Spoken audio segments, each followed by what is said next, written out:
Welcome back to the Padilla Family Homestead. Today it's finally time to work with the infused oils that we made a couple of months ago. So what we're going to do is we're going to take these, we're going to strain them, and then at least one of them we're going to turn into a salve today. So I'm going to turn the camera, point it down, so that way you can see what's going on and bring you through this process. First step to this process is to strain out our oils. So these have been infusing for a while, and I have their jars based on kind of the size of what I think they're going to need. And I was going to try the coffee filter, but I am not. I'm going to stick with the tried and true method.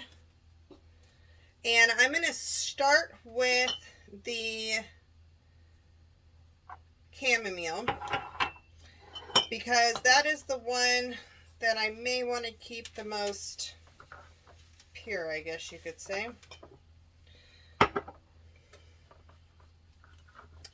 I'll move this over here so you can kind of see what's going on. I'm using the edge of this towel because I'm hoping to use this towel for the majority of these. So I'm going to take the chamomile oil and I'm slowly going to pour it over the towel here. I'm going to let that drop, drop, drop.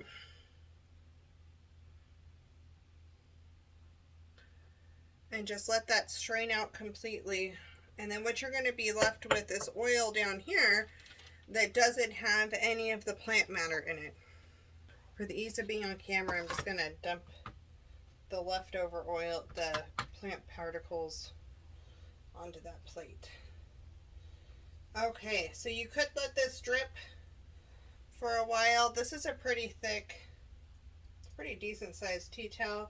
I don't want to squeeze so hard that I have plant particles come through, but I do want to get the majority of this oil out. This was avocado oil that I had this steeping in. And I'm just going to dump this out on the plate. And then I can move on to my next oil.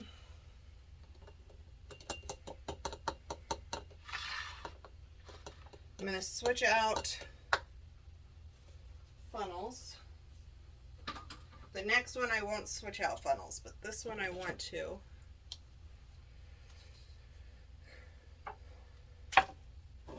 So that's chamomile. Isn't that a pretty oil? Okay, so we're going to do the same thing. I'm going to find a clean side of this towel. Stops how much laundry I have to do. Okay. So push that in, and now we're going to put the lavender through.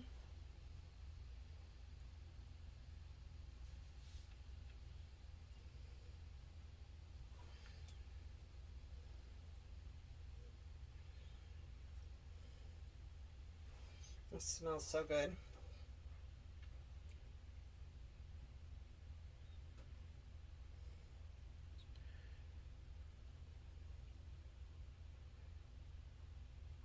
Oh, I'm actually getting close to the top of that jar.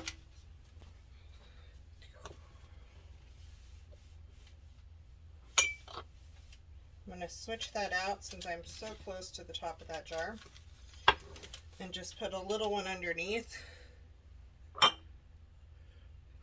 Very similar in color, very different in smell. Okay, so this lavender I do not have a problem with mixing with the calendula, and I'm probably going to do that for this salve. Calendula is really good for the skin, so is lavender. So I don't mind doing both together as a mixture sometimes. I just label accordingly. Okay.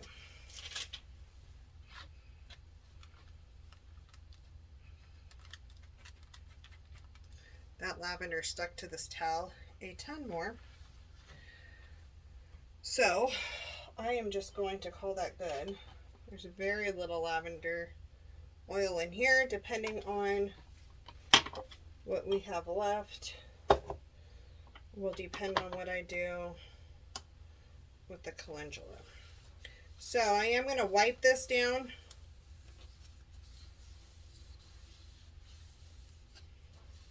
Because I don't want a ton of lavender in this. I don't mind if it's there, but I don't want a ton of it in there. Okay. And now we're going to do our calendula.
That oil is really good for your skin, so I have no problem just rubbing it in. I just try to wipe off the excess and then rub in what is left. Okay, so now what we're going to do is we're going to get ready to put this on the stove. So I have my pizza stones here. I have this over the top so they don't get a bunch of oil all over them, because I'm going to use this as a barrier to my counter for putting my jars on when I fill them with the warm liquid. But I need to start with weighing my ingredients.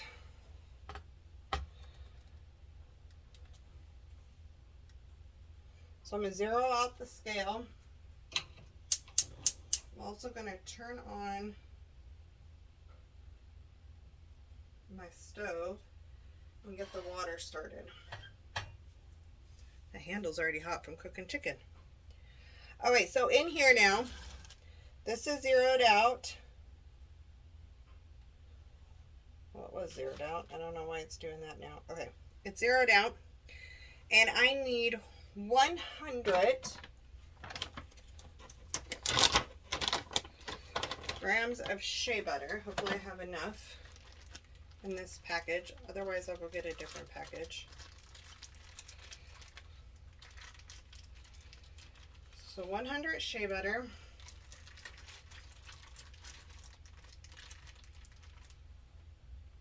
Definitely gonna need another. Okay, so I had my husband get me the other bag because that one was out.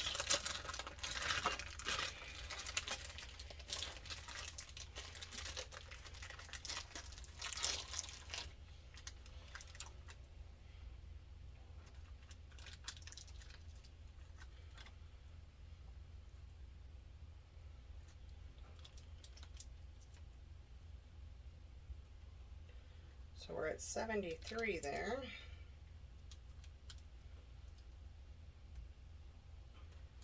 $86.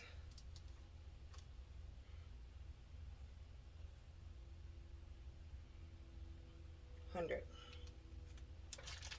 So we have 100 of the shea butter. I'll put that back in there in a second. And then We need 100 of the oil, and I'm going to go ahead and combine that little bit of lavender.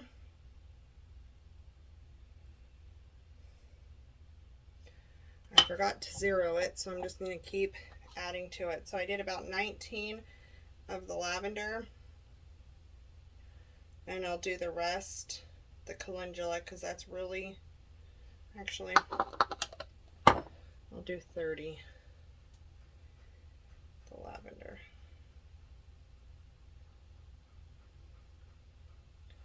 Okay, we're almost there. What I love about this is the calendula I grew, and the lavender we got from the local lavender farm. All right, so we're at 100 of each, so there's 200 liquid oil and 100 of the shea butter. Okay, and so I did 70 of calendula, 30 of lavender, and then 100 of the shea butter.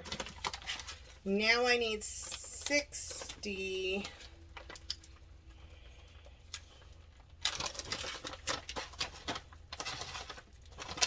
I'm going to do 60 of the beeswax.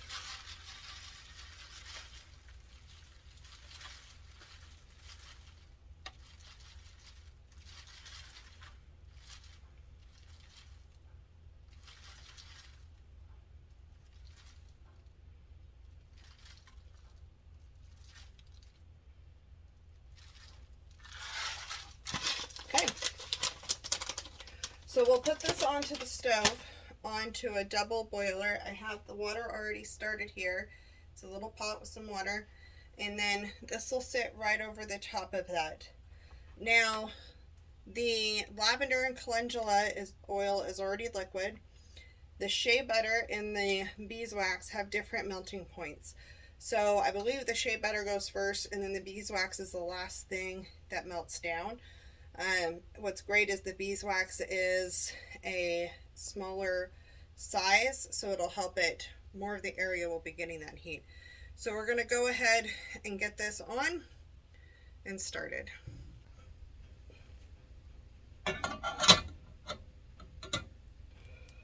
Okay, so this will start heating up. This is going to take a little bit, depending on how high you have your stove, will depend on how quickly you reach the temperature. I have it on medium right now. I may move it to a low medium, we'll see. I really don't want this heavily boiling underneath. I really want this getting to a slow and steady. As soon as it starts to melt, I want to pull it off, because I do not want this too heated. I still want all the benefits of these herbs, and so I don't want to go too hot. So I'll wash my hands, clean up a few things, get some of this put away while this is heating up. You can stir if you want to. Sometimes I will break up the shea butter if it's taking a longer time, and I'll use a metal spoon to do that. So I'll go ahead and get this going, and we'll be back here when it's melted. So while this is melting down, I go ahead and clean things up. I realize that these jars actually hadn't been washed before. So I go through and wash the jars and dry them and get them ready to use. I will link below the jars that I have. I think they were 2 ounce, but I'll link them below for sure.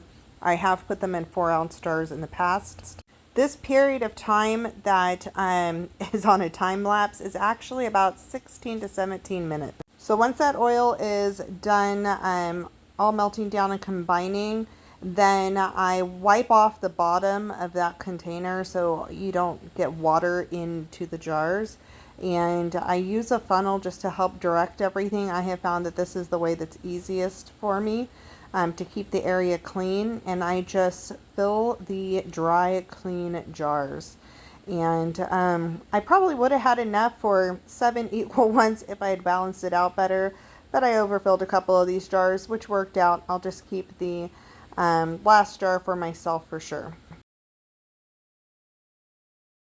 Okay, and that's it. That is how you make the salve. So this is a calendula lavender salve, like I said. You can do just calendula, you can do lavender, you can do all different types of herbs, whatever works for you. The calendula we really like for skin stuff, and my daughter really likes lavender. Plus lavender is very calming, so that's why we did that. I'll probably do a combination with the chamomile at some point. Not today though. I have a million projects I've done today, so this was the last one for today. So what you're going to do at this point is you're going to allow these jars to cool. And so this one that has way less in it, you can already tell that that color is really changing.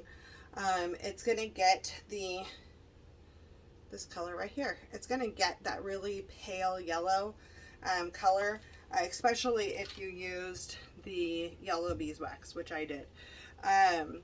But the oils are also yellower. So you're just going to let this cool, and then you can put the lid on it. I got these jars from Amazon, and they come with, I need to wash the top still. So they come with a little, almost like the cosmetic style tab.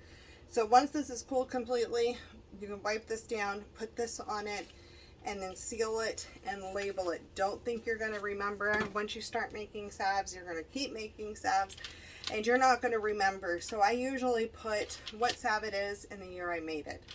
That way I know when we go to use it, we want to use the older stuff first, and what it is for what skin ailment or whatever it's for.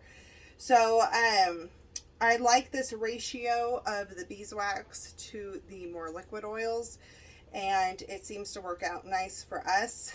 And yeah, that's it. So I hope you enjoy it. I hope you try it. It's super easy to make salves.